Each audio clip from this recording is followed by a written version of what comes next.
Today we're going to teach you how to winterize your swimming pool. A couple things that you need to make sure that you have. First, you're going to need a shop vac.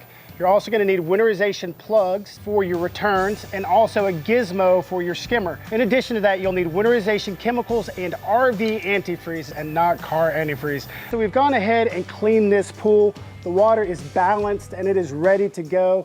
One of the first things you need to do is to drop the water 4 to 6 inches below the skimmer. What I'm going to do is get the plugs out of the pump, get the cap off of the filter, make sure that our filter's lever is in the backwash position so that it remains open. I'm going to make sure that all of my valves are in the open position. Suck all the water out of the skimmer lines. You're just going to drop your water below the return lines, plug that return line, and then use that wing nut to tighten it down. We're done winterizing this swimming pool. It really doesn't take that long at all. So you don't have to hire someone to do this. You can do it yourself.